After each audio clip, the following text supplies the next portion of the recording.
नमस्कार, सगरमाथा प्राइम समाचारमा स्वागत छ। म कुलचन्द्र विष्ट। नमस्कार, म जयन्ती पुडासैनी। सबैभन्दा पहिले मुख्य समाचार। कोरोनाका कारण पछिल्लो 24 घण्टामा 12 जनाको मृत्यु, 4364 जनामा कोरोना संक्रमण पुष्टि, 2675 जना निको भए।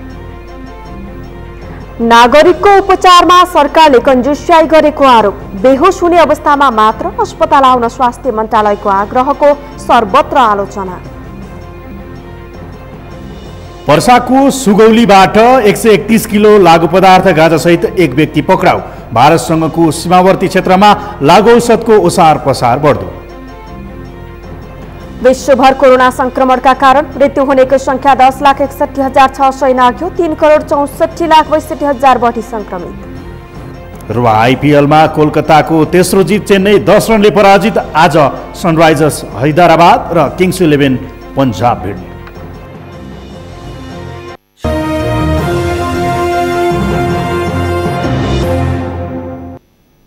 सगरमाथा प्राइम समाचार अब विस्तारमा। नेपालमा कोरोना भाइरस संक्रमितको संख्या दैनिक बढ्ने क्रममा छ।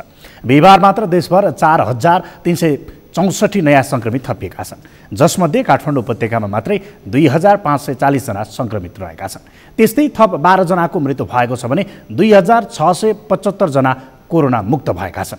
42 कोरोना संक्रमितको भेन्टिलेटरमा राखेर उपचार भइरहेको छ भने 265 जना आइसियुमा उपचाररत रहेका छन्।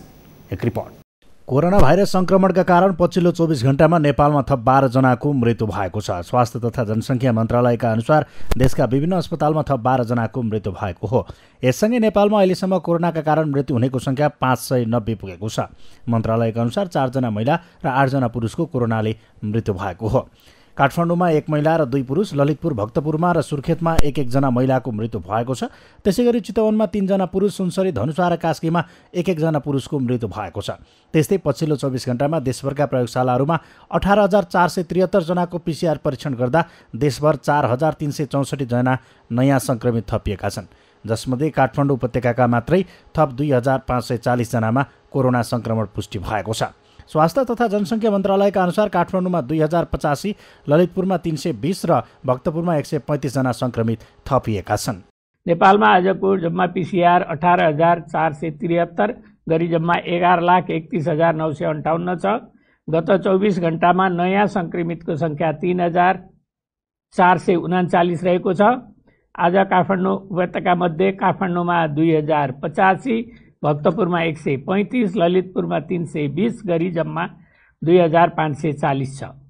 पछिल्लो 24 घण्टामा थप 2,675 जना कोरोना संक्रमण मुक्त भएका छन्। यो सँगै नेपालमा कोरोना संक्रमण भएर निको हुनेको संख्या हालसम्म 71,343 पुगेको छ। उनीहरू देशका विभिन्न स्थानका अस्पतालबाट संक्रमण मुक्त भएका हुन्। यसअघि बुधबारको तथ्याङ्क अनुसार नेपालमा कोरोना संक्रमण मुक्त हुनेको संख्या 68,668 रहेको थियो। कोभिड-19बाट संक्रमण मुक्त भई गत 24 घण्टामा डिस्चार्ज हुनुहुनेहरूमा 2,675 हुनुहुन्छ। आजसम्म डिस्चार्ज हुनुहुने जम्मा 71,343। प्रदेश अनुसार प्रदेश क्वार्टर 6,221, 4,891, बागमती प्रदेश 25,305, गण्डकी प्रदेशमा 4,001, लुम्बिनी प्रदेशमा 10,238, कर्णाली प्रदेशमा 3,326 र सुदूरपश्चिम प्रदेशमा 7,361। बिहिबारसम्म 11,31,958 जनाको पिसिआर परीक्षण गरिएको छ। देशभरका संस्थागत आइसोलेसनमा 11,717 जना र होम आइसोलेसनमा 14,967 जना रहेका छन्। बिहिबारसम्म देशभर 4,460 जना क्वारेन्टाइनमा रहेका छन्। देशभर 42 जनाको भेन्टिलेटरमा उपचार भइरहेको छ भने 265 जनाको आइसियुमा राखेर उपचार भइरहेको छ। सगरमाथा टेलिभिजनका लागि कुलचन्द्र विष्ट, काठमाडौँ। जिल्ला प्रशासन कार्यालय कपिलवस्तुले यस वर्षको दशैंमा दुर्गा पूजाका लागि माटाले बनेका मूर्ति राख्न प्रतिबन्ध लगाएको छ। भिडभाडका कारण कोरोना संक्रमण फैलन सक्ने देखिएको हुँदा प्रतिबन्ध लगाइएको प्रमुख जिल्ला अधिकारी दीर्घनारायण पौडेलले जानकारी दिनुभयो। कपिलवस्तु जिल्लामा दशैंको बेलामा गाउँ गाउँमा मूर्ति राख्ने प्रचलन रहेको छ। प्रायजसो मधेसी समुदाय र थारू समुदायले माटोले बनेका मूर्ति पूजा गर्ने परम्परा रहेको छ। मूर्ति बनाउनका लागि भारतीय कालीगढ नेपाल आउने समेत गर्थे। नेपालीहरू पनि सीमावर्ती भारतीय बजारमा गई मूर्ति ल्याई पूजा गर्ने गर्थे। दुर्गा मूर्ति विसर्जनका क्रममा कपिलवस्तुमा पटक पटक हिंसाका घटना समेत भएका थिए। गत वर्ष मूर्ति विसर्जनका क्रममा झडपका क्रममा कृष्णनगर नगरपालिकामा प्रहरीको गोली लागि एकजनाको मृत्यु समेत भएको थियो। प्रशासन कार्यालयले विज्ञप्ति जारी गर्दै बाजागाजा नबजाउन र भिडभाड नगर्न समेत अनुरोध गरेको छ। स्वास्थ्य नेपालीको मौलिक हक हो। नेपालको संविधान 2072ले हरेक नागरिकलाई राज्यको तर्फबाट निःशुल्क स्वास्थ्य उपचार हुनुपर्ने व्यवस्था गरेको छ। अहिले कोरोनाको कहर बढ्दो छ। यति बेला स्वास्थ्य उपचार गर्न आम नागरिकले सरकारको ठूलो सहयोगको अपेक्षा गरेका छन्। तर सरकार भने कोरोनासँग डराएर घुँडा टेक्दै नागरिकको उपचारमा हात उठाएको छ। नागरिकलाई बेहोस भए मात्र अस्पताल आउन अपिल गरिएपछि अहिले सरकारकै आलोचना बढेको छ। पुष्कर खतिवडाको रिपोर्ट। सास फेर्न गाह्रो भएमा, बेहोस भएमा वा हल्ला जस्तो भएमा, पिसाब नभएमा वा कम भएमा यस्तो अवस्थामा मात्र अस्पताल जान हामी यहाँहरूलाई अनुरोध गर्दछौँ। यो भनाई बुधबार स्वास्थ्य तथा जनसङ्ख्या मन्त्रालयले गरेको नियमित पत्रकार सम्मेलनमा मन्त्रालयका प्रवक्ता डाक्टर जागेश्वर गौतमको हो। कहिले बिना लक्षणका संक्रमितको त कहिले मृतकको कोरोना परीक्षण नगर्ने भन्दै आएको स्वास्थ्य मन्त्रालय आम नागरिकको मनोबल बढाउनुको साटो अझै त्रास थप्दै आएको छ। त्यसमा पनि बुधबार नागरिकको स्वास्थ्यप्रति सरकार कति पनि जिम्मेवार छैन भन्ने आशयसहित कोरोनासँग घुँडा नै टेकेर बेहोस हुने अवस्था आए मात्र अस्पताल आउन भनेको छ। बिरामीलाई सास फेर्न गाह्रो भएमा, बेहोस भएमा वा हल्ला जस्तो भएमा, पिसाब नभएमा वा कम भएमा यस्तो अवस्थामा मात्र अस्पताल जान हामी यहाँहरूलाई अनुरोध गर्दछौँ। नेपालको संविधान 2072ले हरेक नागरिकलाई राज्यका तर्फबाट निःशुल्क स्वास्थ्य उपचारको व्यवस्था हुनुपर्ने भनेको छ। तर कोरोना नियन्त्रणमा उल्लेख्य काम गर्न नसकेको सरकारले घुमाउरो तवरले मृत्युको अन्तिम अवस्थामा पुगे मात्र नागरिकलाई अस्पताल आउन अपिल गर्दै सामान्य अवस्थाका बिरामीलाई अस्पताल जान र स्वास्थ्य सेवा लिन रोक लगाएको छ। अहिले सामान्य चाहिँ रुगा खोकी लाग्दैमा, ज्वरो आउँदैमा चाहिँ अस्पताल जाने क्रम चाहिँ अलि बढेको छ र यसमा हामी के अनुरोध गर्न चाहन्छौँ भने कुनै पनि बिरामीलाई सास फेर्न गाह्रो भएमा, बेहोस भएमा वा हल्ला जस्तो भएमा, पिसाब नभएमा वा कम भएमा यस्तो अवस्थामा मात्र अस्पताल जान हामी यहाँहरूलाई अनुरोध गर्दछौँ। पछिल्लो समय देशभर कोरोना संक्रमितको संख्या बढ्दा स्वाभाविक रूपमा अस्पतालमा बिरामीको चाप बढेको छ। यस्तो अवस्था आउनुको पछि नागरिक भन्दा सरकारको असक्षमता नै कारण हो। तर यस अवस्थामा समेत सरकारले जनताबाट संविधान प्रदत्त मौलिक हक हनन गर्दै सामान्य अवस्थाका बिरामीलाई अस्पताल जान रोक मात्र लगाएन, कोरोना सामु आत्मसमर्पण गर्दै संक्रमित थाम्न नसक्ने चेतावनी पनि दिएको छ। संक्रमणको वृद्धि भएसँगै कतिपय अस्पतालहरूमा बेडको अभाव हुँदै गएको छ। बिरामीहरूलाई पाएक पर्ने ठाउँमा बेड उपलब्ध हुन सकेको छैन। विशेष गरी काठमाडौँ उपत्यकामा संक्रमितहरूको उपचार व्यवस्थापन गर्न थप चुनौती बढेको अवस्था छ। यही तरिकाले संक्रमण बढ्दै जाने हो भने अस्पतालले यो भार थाम्न सक्दैन। संविधानमा प्रत्येक नागरिकलाई राज्यबाट आधारभूत स्वास्थ्य सेवा निःशुल्क प्राप्त गर्ने हक हुनेछ र कसैलाई पनि आकस्मिक स्वास्थ्य सेवाबाट वञ्चित गरिने छैन भन्ने व्यवस्था गरिएको छ। त्यस्तै जनस्वास्थ्य ऐन 2075 को परिच्छेद 2 मा प्रत्येक नागरिकलाई गुणस्तरीय स्वास्थ्य सेवा सहज र सर्वसुलभ रूपमा प्राप्त गर्ने अधिकार हुन्छ भनिएको छ। ऐनको दफा 3 मा कुनै पनि नागरिकलाई स्वास्थ्य सेवाबाट वञ्चित गरिने छैन भनिएको छ। तर स्वास्थ्य मन्त्रालयले सामान्य रोगका बिरामीलाई अस्पताल आउन रोक लगाउँदा सरकारबाटै संविधानले नागरिकमा प्रदान गरेको स्वास्थ्य सम्बन्धी मौलिक हकको अपमान भएको छ, जसले कोरोना नियन्त्रणमा असक्षम सरकारले फेरि एकपटक विवादको पगरी गुथेको छ। सगरमाथा टेलिभिजनका लागि पुष्कर खतिवडा, काठमाडौँ। देश अहिले कोरोना महामारीको चपेटामा गुज्रिरहेको छ। तर यस्तो परिस्थितिमा पनि सुनसरीमा रहेको बीपी कोइराला स्वास्थ्य विज्ञान प्रतिष्ठानमा भने दिनहुँ जसो आन्दोलन हुने गरेको छ। कोभिड-19 को महामारीमा सरकारले चिकित्सकलाई प्रोत्साहन भत्ता नदिएको भन्दै आन्दोलन चर्किरहेको हो। सुनसरीबाट ध्रुव ढकालको रिपोर्ट। सुनसरीको बीपी प्रतिष्ठानमा प्रोत्साहन भत्ता नपाएको भन्दै सुरु भएको चिकित्सकको आन्दोलनमा दैनिक ज्यालादारीको रूपमा काम गर्दै आएका कर्मचारीहरू पनि थपिएका छन्। उनीहरू ज्यालादारी हटाएर तत्काल करार गर्न माग गर्दै आन्दोलनमा उत्रिएका हुन्। 2 वर्ष ज्यालादारीमा काम गरेका कर्मचारीहरूलाई करारमा नियुक्ति गर्नुपर्ने, उपकुलपतिका प्रशासनिक सल्लाहकार हटाउनु पर्ने लगायत उनीहरूको माग छ। एक साताभित्र पनि माग पूरा नभए प्रतिष्ठान अगाडि अनसन बस्ने उनीहरूको चेतावनी छ। ठिकै छ, हप्ता दिनभित्रमा उहाँले ठोस कदम निकालेर ल एउटा सूचना टाँसिदिनु भयो, ल हामी यो प्रक्रियामा जाँदैछौँ भनेर भन्नुहुन्छ नि, ओके छ।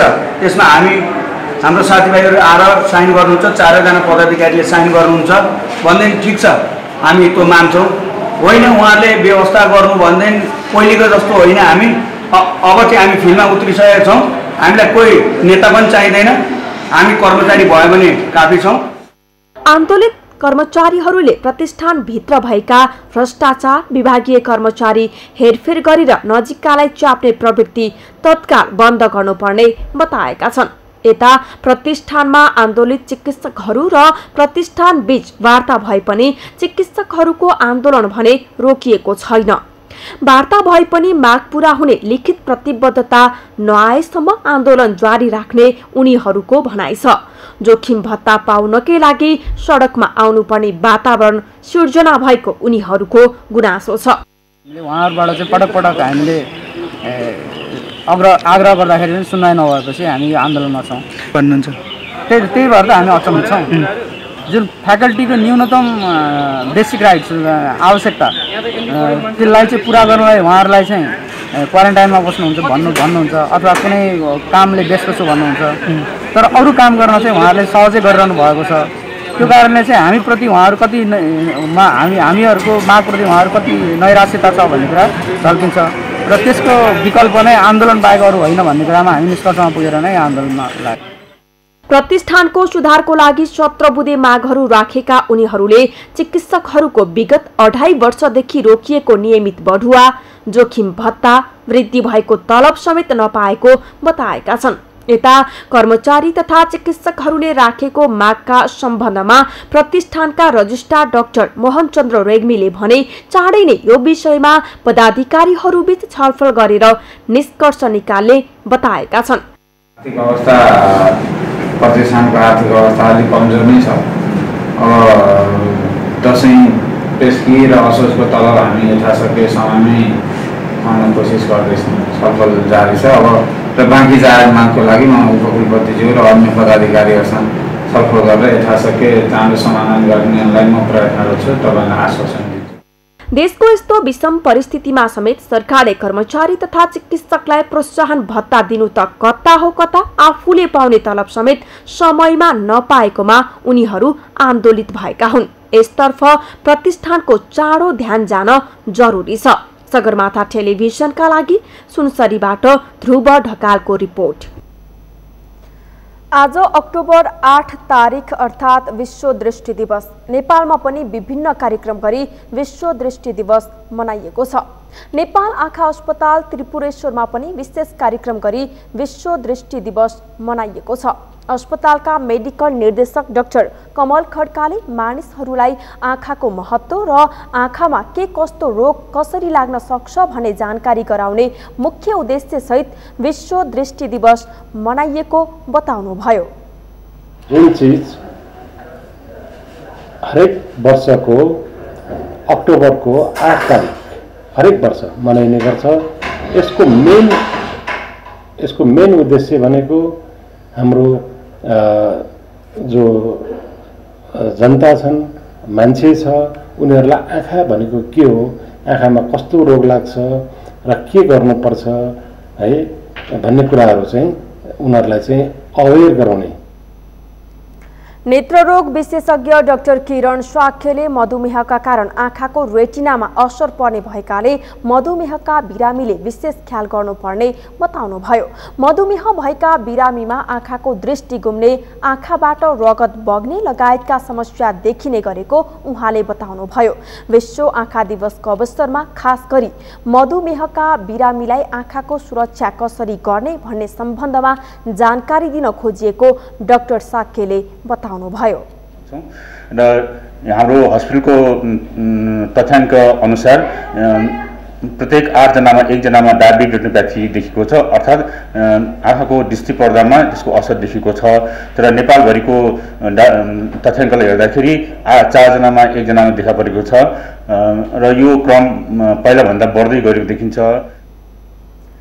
विश्वमा प्रत्येक 8 जना आँखाको बिरामी मध्ये 1 जना मधुमेहका कारण बिरामी भएको तथ्याङ्क रहेको र नेपालमा 4 जना मध्ये 1 जना मधुमेहको कारण आँखाको समस्या आउने तथ्याङ्क रहेको डाक्टर साक्यले बताउनुभयो। विश्व दृष्टि दिवसकै अवसरमा नेपालका विभिन्न आँखा अस्पतालहरूमा विशेष कार्यक्रम गरी मनाइएको छ। दार्चुलाको व्यासस्थित छाङरुङ तिङकर जोड्ने घाँटी बगड क्षेत्रको घोरेटो बाटो प्रदेश सरकारलाई हस्तान्तरण गरिएको छ।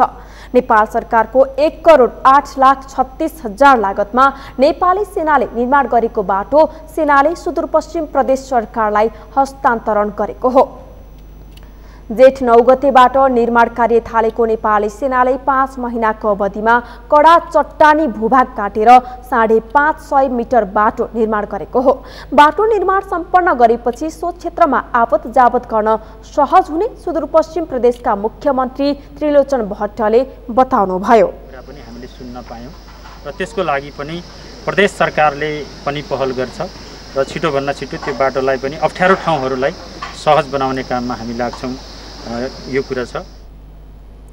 व्यास क्षेत्र जोड्ने तम्बाकु क्षेत्रमा झण्डै 200 मिटर चट्टानी भागमा अझै बाटो बनाउनु पर्ने अवस्थामा छ। व्यास सौका समुदाय आगामी कार्तिक महिनामा वस्तु भाउसहित खलङ्गा झर्छन्। त्यति बेलासम्म बाटो निर्माण सम्पन्न गरिने मुख्यमन्त्री भट्टले बताउनुभयो। स्थानीयको सहजताका लागि पनि समयमै बाटो निर्माण सक्नुपर्ने प्रदेश सांसद गेल्बु सिंह बोहराले बताउनुभयो। त्यो बाटोको परिपूर्ति तब हुन सक्छ अथवा उद्देश्य पूर्ति तब हुन सक्छ जब हामीले यो तम्बाकु भन्ने ठाउँमा पनि कमसेकम चाहिने निर्विवाद रूपमा चाहिँ जनावर चाहिने आउन सकोस्। त्यसैले उहाँको पनि भनाइ के छ भने ठिकै हो, हामीले जहाँ अप्ठ्यारो छ त्यहाँ पुग्ने हाम्रो नेपाली सेनाको धर्म पनि हो र विस्फोटक पदार्थ प्रयोग गर्ने ठाउँमा हामी जति प्रयास हुन्छ हामी जहाँ जे गर्नुपर्छ त्यसको लागि म तयार छु।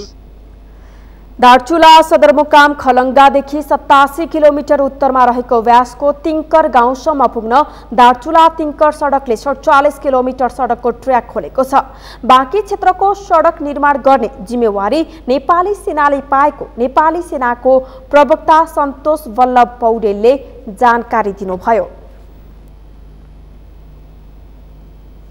सगरमाथा प्राइम समाचारमा एकैछिन विश्रामपछि पर्साको सुगौलीबाट 131 किलो लागू पदार्थ गाजा सहित एक व्यक्ति पक्राउ। भारतसँगको सीमावर्ती क्षेत्रमा लागू औषधको ओसार पसार बढ्दो। बाढी पहिरोबाट विस्थापित व्याग्दीका 1000 परिवार सुरक्षित बासको पर्खाइमा। त्रिपाल जस्ता पाताको टहरा र छिमेकीको शरणमा बस्दै। र विश्वभर कोरोना संक्रमणका कारण मृत्यु हुनेको संख्या 10,61,600 नाघ्यो। 3,64,62,000 बढी संक्रमित।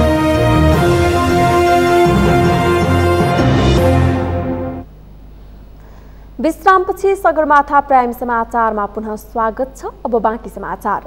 भारतीय सीमावर्ती क्षेत्र पर्सामा लागू औषधको चलखेल बढ्दै गएको छ। कारोबारीहरूले पर्साका विभिन्न स्थानलाई आफ्नो तस्करीको खेलखोर बनाएका छन्। प्रहरीले पटक पटक कारोबारीलाई लागू औषध सहित नियन्त्रणमा लिए पनि समस्या भने घटेको छैन। यही मेसोमा प्रहरीले लागू औषध गाँजा सहित ओडा सदस्यका छोरालाई नियन्त्रणमा लिएको छ। पर्साबाट नरेश सर्राफको रिपोर्ट। प्रहरीले पर्साको पर्टेवा सुगौली गाउँपालिकाबाट ठूलो परिमाणमा लागु औषध गाँजासहित वडा सदस्यका छोरालाई पक्राउ गरेको छ। जिल्ला प्रहरी कार्यालयको टोलीले विशेष सूचनाको आधारमा वडा नम्बर 5 देउरियाका वडा सदस्य दुखी ओझैयाका 40 वर्षीय छोरा राज ओझैया थारूलाई 131 किलो लागु औषध गाँजासहित पक्राउ गरेको हो। मिति 2077 6 महिना 22 गते अन्दाजे 0:30 बजेको समयमा जिल्ला पर्सा पटेलवा सुगौली गाउँपालिका वडा नम्बर 5 देउरिया टोल स्थित ऐजन बस्ने दुखी ओझैयाको छोरा वर्ष 40 को राज ओझैयाको घरमा विशेष सूचनाको आधारमा निजले ठुलो परिमाणमा लागु औषध गाँजा सञ्चित गरी राखेका छन्, लुके छिपे राखेका छन् भन्ने सूचनाको आधारमा प्रहरीले अपरेसन गर्दा निजको घरबाट 131 किलो गाँजा बरामद गरेको छ। प्रहरीले मध्याह करिब 12 बजेको समयमा घरमा छापा मारी 11वटा पोकामा करिब 1 क्विन्टल 31 किलो लागु औषध गाँजा बरामद गरेको हो। छिमेकी जिल्ला मकवानपुरबाट भित्राइएको गाँजा भारततर्फ तस्करी गर्नका लागि लुकाएर राखिएको प्रहरी अनुसन्धानबाट खुलेको छ। निजको घरबाट हामीले बरामद गरेका हौँ, सो सम्बन्धमा अनुसन्धान भइरहेको अवस्था छ। गाँजा कहाँबाट ल्याइयो, कहाँ लैजान लागेको हो भन्ने सम्बन्धमा निजसँग अनुसन्धान भइरहेको छ। पर्सामा विगत 1 दशकदेखि लागु औषध गाँजा खेती पूर्ण रूपमा बन्द भएपछि छिमेकी जिल्लाबाट तस्करी गरी ल्याइएको गाँजा भारततर्फ पठाउन तस्करहरूले पर्सालाई ट्रान्जिट पोइन्टको रूपमा प्रयोग गर्दै आएका छन्। बुधबार मात्रै पनि प्रहरीले करिब 147 किलो लागु औषध गाँजा पर्सा भित्राउने क्रममा बाराको जितपुर सिमाराबाट ट्रकसहित नियन्त्रणमा लिएको थियो। सगरमाथा टेलिभिजनका लागि पर्साबाट नरेश सराफको रिपोर्ट। घरवास गुमाएका म्याग्दीका पहिरो पीडितहरू सुरक्षित वासको प्रतीक्षामा छन्। पुनर्स्थापना र जोखिममा परेका बस्ती स्थानान्तरण सहित एकीकृत बस्ती बसाउने अवधारणा अघि सारिए पनि सुरक्षित जग्गा पहिचान र प्राप्ति नै मुख्य चुनौती बनेको छ। म्याग्दीबाट सन्तोष गौतमको रिपोर्ट। 2077 जेठ महिना यता म्याग्दीमा पहिरो र बाढीमा परेर 32 जनाको ज्यान जानुका साथै 5 जना बेपत्ता भएका छन्। करिब 200 घर पूर्ण रूपमा क्षति र 1000 घर जोखिमका कारण विस्थापित भएको स्थानीय प्रशासनको तथ्याङ्क छ। बाढी र पहिरोले पुर्याएको जिल्लागत क्षतिको विवरणले अझै अन्तिम रूप पाएको छैन। मनसुन निष्क्रिय र मौसममा सुधार हुन थाले पनि घरवास गुमाएका र जोखिममा परेकाहरू सुरक्षित वासको प्रतीक्षामा छन्। सबभन्दा बस्नको लागि घरको अवस्था घरको प्रब्लम छ। अब अहिलेसम्म हामी पाल्न बसिरहेको छ। ठाउँमा जाने होला, तपाईँहरू पनि सुरक्षित रहनु, त्यति मात्रै हुन्छ। कलमा कहाँ के हुने थाहा छैन र अहिले वर्षा हुँदा हामी भागाभाग हुन्छौँ। एकछिन पानी पर्न थाल्यो भने सबैको मन चाहिँ ढुकढुक हुन्छ। घरवास गुमाएका र जोखिमका कारण विस्थापित भएकाहरूलाई त्रिपाल जस्ता पाताको टहरा बनाएर अथवा छिमेकीका खाली घरमा अस्थायी बसोबासको व्यवस्था मिलाइएको छ। धौलागिरी गाउँपालिकाको मराङ, ताकम, धारापानी, काफलडाँडा, मालिकाको बीम, देवीस्थान, मङ्गलाको अर्मन, बेनी नगरपालिकाको अर्थुङ्गे, भकमिल्ली, रघुगङ्गाको कुइने मङ्गले, दगनाम, भगवती, अन्नपूर्णको फगाम, भुरुङ तातोपानी, कोप्चे पानी पहिरोबाट बढी प्रभावित भएका छन्। यो बारी पिरियडलाई जस अब घर जग्गाको लागि खोजिरहेको छ। अनि हाम्रो अध्यक्ष अब नर्सिङ सेवामा भन्दै हुनुहुन्छ, तर जस अब 40 घर भन्नुभएको थियो, जस उहाँले जस मुनाको अवस्था आउनुभएको थियो, जस अहिले चाहिँ 79 घरको चाहिँ नाम गएको छ। जस अहिले चाहिँ तत्कालीन चाहिँ 79 घरलाई जस अलरेडी सारेर अनि अरू चाहिँ अब उति अब जोखिममा छन्। अब त्यो पछि सङ्घ, प्रदेश, स्थानीय सरकार, सङ्घ संस्था र दाताहरूले पीडितको उद्धार, घाइतेको उपचार, अस्थायी बसोबास, नगद र खाद्यान्न राहत वितरण गरेका छन्। क्षत विक्षत भएका सडक, भवन, खानेपानी, सिँचाइ, विद्युत लगायत विकासका पूर्वाधार पुनर्निर्माण र घरवास गुमाएकाको पुनर्स्थापनाका लागि आर्थिक स्रोत र जग्गा व्यवस्थापन मुख्य चुनौती बनेको छ। पहिरोबाट घरवास गुमाएकाहरूलाई चाहिँ हामीले धौलागिरी गाउँपालिकाको निर्णय र प्रदेश सङ्घको निर्णयअनुसार अब उहाँहरूलाई पूर्ण रूपमा हामीले घर बनाइदिने व्यवस्थापन गर्ने र आंशिक क्षति भएकालाई उनीहरूलाई 1,50,000 बराबरको जस्ता पाता र 50,000 अनुदान दिएर प्राविधिक हाम्रो पालिकाको प्राविधिक अनुसारको घर बनाउनु पर्ने र उच्च जोखिममा रहेकालाई चाहिँ जस्ता पाटा मात्र हामीले सहयोग गर्ने, हाम्रो प्राविधिक इस्टिमेट डिजाइन अनुसार नै घर बनाउने भन्ने कुरो भएको छ। स्थानीय तह र सुरक्षा निकायले पहिरो पीडितको तथ्याङ्कलाई एकरूपता दिन र जोखिमयुक्त बस्ती स्थानान्तरण एवं घरवास गुमाएकाको पुनर्स्थापनाका लागि सुरक्षित ठाउँमा जग्गाको पहिचान र जोखिम अध्ययनमा ढिलाइ गरेका छन्। जग्गाको पहिचान, भौगोलिक अध्ययन, स्थानान्तरण र पुनर्निर्माणका लागि आर्थिक स्रोत जुटाउन प्राथमिकता दिनुपर्ने आवश्यकता छ। सगरमाथा टेलिभिजनका लागि म्याग्दीबाट सन्तोष गौतमको रिपोर्ट। शैक्षिक हिसाबले अब्बल मानिएको पोखराको अमरसिंह नमुना माध्यमिक विद्यालय काण्डै काण्डमा फसेको छ। भ्रष्टाचार, यौन दुर्व्यवहार, शिक्षक नियुक्ति जस्ता काण्ड विद्यालयमा मुछिएको छ। यी र यस्तै काण्डले यति बेला विद्यालयमा तालाबन्दी भएको छ भने सम्पूर्ण गतिविधि ठप्प छ। कास्कीबाट हरिपन्त र सुभाष पौडेलको रिपोर्ट। काण्डै काण्डमा फसेको पोखराको अमरसिंह नमुना माध्यमिक विद्यालयमा यौन दुर्व्यवहारको अर्को काण्ड बाहिर आएको छ। विद्यालयका एक शिक्षकमाथि कक्षा 11मा अध्ययनरत छात्रालाई यौन दुर्व्यवहार गरेको आरोप लागेको हो। घटनालाई भित्रै लुकाउन खोजिए पनि केही विद्यार्थी संगठनको विरोधपछि घटना बाहिर आएको हो। विद्यार्थीहरूले विद्यालयको प्रधानाध्यापकको कार्यकक्षमा तोडफोड समेत गरेका छन्। उनीहरूले विद्यालयभित्र भएका भ्रष्टाचारबारे निष्पक्ष छानबिन गर्न, यौन दुर्व्यवहार गर्ने शिक्षकलाई कानुनी कारबाही गर्नुपर्ने लगायतका माग राख्दै आन्दोलन सुरु गरेका छन्। यौन दुर्व्यवहार गर्ने शिक्षकलाई कारबाही हुनुपर्छ र तिनै शिक्षकलाई जोगाउनलाई व्यवस्थापन समितिले मिटिङ बसेर माइन्युटमा उहाँलाई क्षमा मागेर पीडितलाई दबाब दिएर जबरजस्ती मिलाएको पाइयो। म तपाईँलाई सोध्न चाहन्छु, नेपालको कानुनमा के यौन दुर्व्यवहार गर्ने बलात्कारी ज्यानमाराहरूलाई स्कुलको व्यवस्थापन समितिको माइन्युटमा मिलाएर के चाहिँ कानुनी रूपमा मिल्यो र त्यो नियम छ र अहिले के नयाँ कानुनमा त्यो छ र त्यो कुरा म सबैलाई सोध्न चाहेँ। र सँगसँगै यो त्रुटि हो, यसलाई कानुनी रूपले चाहिँ दोषी शिक्षकलाई कानुनी कारबाही हुनुपर्छ। यता विद्यालयमा भएको यौन दुर्व्यवहार काण्डबारे ओडा कार्यालयले शिक्षक र बालिकाको भविष्य हेरेर नै निर्णय गरिएको जनाउँदै यसमा कसैलाई चित्त नबुझे कानुनी उपचार खोज्न सकिने ठाउँ रहेको बताएको छ। हामीले पनि अब चाहिँ ल होइन त्यस्तो तपाईँहरूको मनमा जे छ कारबाही गर्नु हुन्छ भनेदेखि त त्यो कारबाही गर्ने निकाय हामी होइन र हामी तपाईँलाई बाध्यता पनि बनाउन चाहँदैनौँ। किनभने यौन दुर्व्यवहार भनेको हो त्यो कानुनी अर्को छ। हामी त एउटा व्यवस्थापन समितिको मान्छे भएको हुनाले र कसरी चाहिँ यसलाई चाहिँ मिलाउन सक्ने भन्ने पनि मिलाउने अधिकार पनि हाम्रो छैन।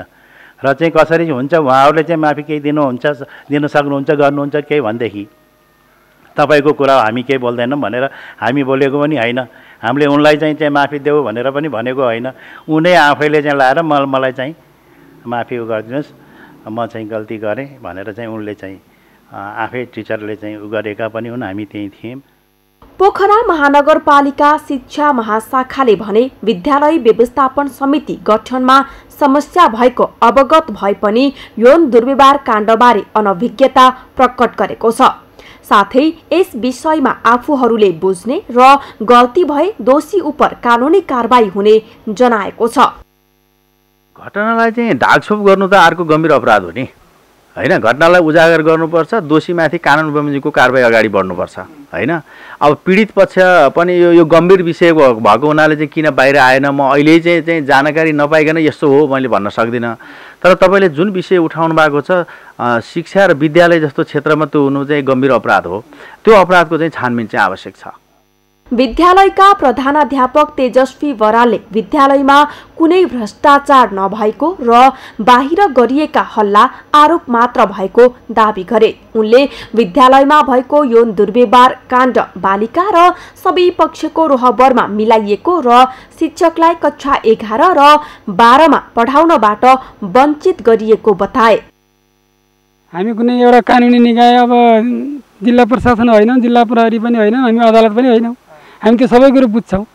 हामीले तत्काललाई अब त्यो विद्यार्थी र शिक्षक बिचमा जुन असमझदारी भयो त्यसलाई हामी द्वन्द्वलाई न्यूनीकरण गरेको। उहाँहरू जुनसुकै तरिकाले जेमा पनि आफ्नो जाहेरी गर्न आफ्नो सुनाइ गर्न उहाँलाई फ्री हुने हिसाबले हामीले चाहिँ त्यो तत्कालको लागि एउटा चाहिँ द्वन्द्वलाई समाधान गरेको हो, तत्कालको चाहिँ समाधान गरेर उहाँलाई त्यो कक्षाबाट हटाएको हो।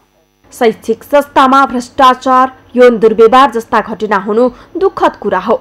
यसबारे सत्य तथ्य छानबिन गरी दोषीलाई कारबाहीको दायरामा ल्याउनु पर्छ र पीडितले न्याय पाउनु पर्छ।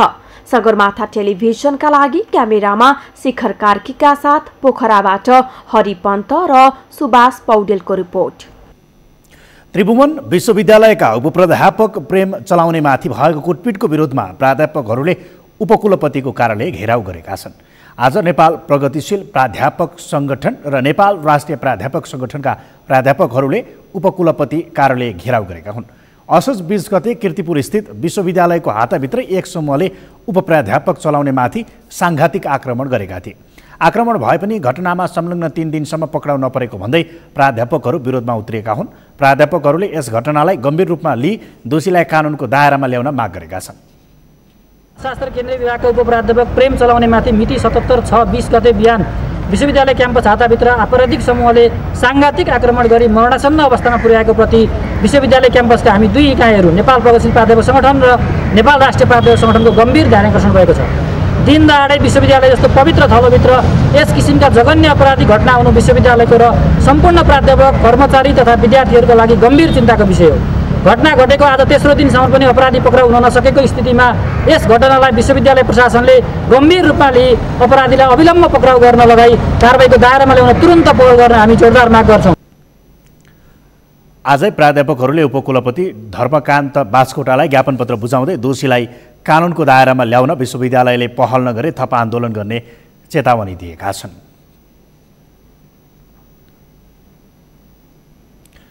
काठमाडौँको मैतीदेवीमा सञ्चालित चण्डीकालीका मासु पसलमा सडेको मासु बिक्री गर्न राखेको पाइएपछि काठमाडौँ महानगरपालिकाको अनुगमन टोलीले नष्ट गरेको छ। महानगरपालिकाले गरेको नियमित अनुगमनका क्रममा मासु पसलमा केही मात्रामा सडेको कुखुराको मासु बिक्री गर्न राखेको पाइएको थियो। उक्त मासुलाई अनुगमनमा गएको टोलीले नष्ट पारेको छ। त्यस्तै मासु पसलमा म्याद गुज्रेको मसला समेत पाइएको छ।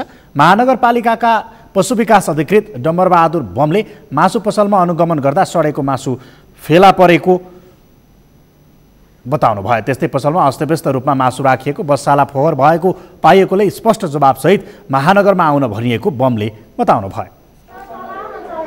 अनुगमन गर्दाखेरि यहाँ अस्तव्यस्त कुखुराहरू राखिएको, भित्र कुखुराका बच्चाला जो भनिएको छ त्यो पनि अलि अवस्थित भएको र अलि सडेको केही कुखुराको मासु पनि भेटिएको छ। त्यसलाई हामीले डिस्पोज गरेका छौँ र सरसफाइमा ध्यान दिनुपर्नेछ। अलिक फोहोर भएको र यता छरछिमेकीले पनि यहाँबाट दुर्गन्ध आएको भन्ने गुनासो पनि हामीले सुनाएका छौँ।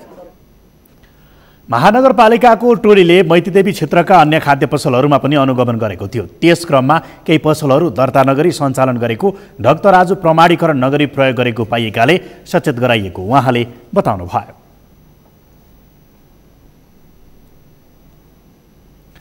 सरकारले नेपाल र भारतको खुल्ला सिमाना निगरानीका लागि झापामा मात्रै यो वर्ष थप 10 वटा बोर्डर आउटपोस्ट निर्माण गर्ने लक्ष्य लिएको छ। सरकारको सोही नीति अनुरूप सीमामा हुने अवैध गतिविधि र सुरक्षा निगरानीका लागि सशस्त्र प्रहरीले बीओपी स्थापनालाई तीव्रता दिएको छ। भारतसँग खुल्ला सिमाना रहेको झापाको 144 किलोमिटर सीमामा जम्मा 8 वटा मात्रै रहेको सशस्त्र प्रहरीको बोर्डर आउटपोस्टलाई यसै वर्षभित्र थप गरी 18 वटा पोस्ट स्थापना गर्ने लक्ष्य सरकारले लिएको छ। केही दिन अघि मात्रै झापामा थप 2 वटा नयाँ पोस्टको स्थापना गरिएको छ। सशस्त्र प्रहरीले कचना कवल गाउँपालिका 5 स्थित पाठामारी र काकडभिट्टामा थप बीओपी स्थापना गरेको हो। पोस्ट स्थापनासँगै सीमा अतिक्रमण रोक्ने लगायतका कार्यमा सहयोग पुग्ने झापाका प्रमुख जिल्ला अधिकारीको भनाइ छ। खास गरिकन हाम्रो सीमा क्षेत्रलाई व्यवस्थित गर्ने, सीमा अतिक्रमणलाई रोक्ने र यहाँबाट हुने अवांछित गतिविधिहरूलाई नियन्त्रण गर्ने जुन नेपाल सरकारको नीति छ, त्यही नीति बमोजिम नै अहिले झापा जिल्लामा हाल भइरहेका 9 वटा बीओपी विस्तार गरेर अब यसलाई 18 वटा बीओपीमा परिणत गर्ने नेपाल सरकारको नीति रहेको छ। झापामा हालसम्म काकडभिट्टा, गौरीगञ्ज, टागनडुब्बा, केचना, पृथ्वीनगर, बाहुनडाँगी, घेराबारी, भागडुब्बा, कुञ्जीबारी र पाठामारीमा बीओपी स्थापना भइसकेका छन्। तेरिङ, नकलबन्दा, ज्यामिरगढी, सतीघट्टा, भद्रपुर, पन्थापाडा, महेशपुर र आपगाछीमा एसआर आर्थिक वर्षमा पोस्ट स्थापना गर्ने सशस्त्र प्रहरीले जनाएको छ। र त्यही सन्दर्भमा झापामा अब योभन्दा अगाडि 9वटा बिओपीहरू अहिले एक्जिस्टिङ काम गरिरहेका छन् भने यो आर्थिक वर्षमा हामी 9वटा बिओपीहरू थप गर्ने योजनामा छौँ।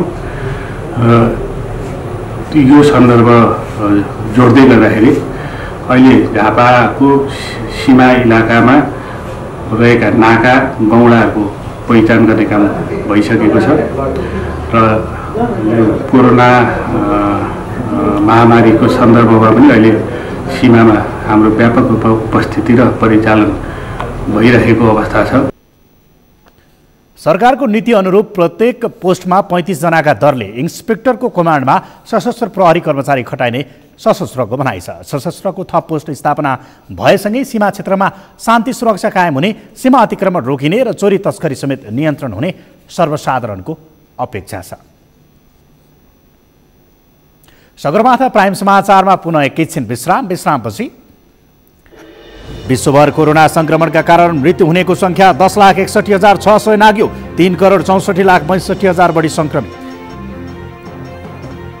र आइपिएलमा कोलकाताको तेस्रो जित, चेन्नई 10 रनले पराजित। आज सनराइजर्स हैदराबाद र किङ्स 11 पन्जाब भेट्ने।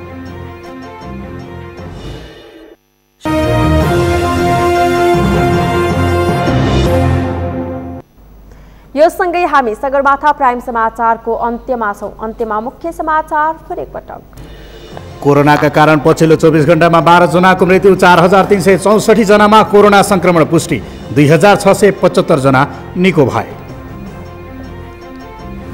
नागरिकको उपचारमा सरकारले कन्जुस्याई गरेको आरोप, बेहोस हुने अवस्थामा मात्र अस्पताल आउन स्वास्थ्य मन्त्रालयको आग्रहको सर्वत्र आलोचना। पर्साको सुगौलीबाट 131 किलो लागु पदार्थ गाँजासहित एक व्यक्ति पक्राउ। भारतसँगको सीमावर्ती क्षेत्रमा लागु औषधको ओसार प्रसार बढ्दो। विश्वभर कोरोना संक्रमणका कारण मृत्यु हुनेको संख्या 10,61,600 नाग्यो। 3,64,62,000 बढी संक्रमित। र आइपिएलमा कोलकाताको तेस्रो जित, चेन्नई 10 रनले पराजित। आज सनराइजर्स हैदराबाद र किङ्स 11 पन्जाब भेट्ने।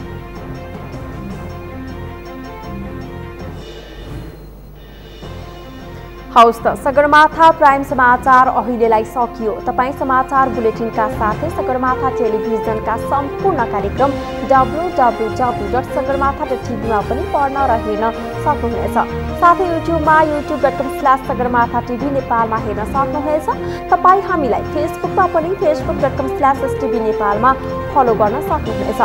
समाचारको शिखर, नेपालको गौरव, नेपालको पहिलो न्युज च्यानल सगरमाथा टेलिभिजन हेर्दै गर्नुहोला। नमस्कार।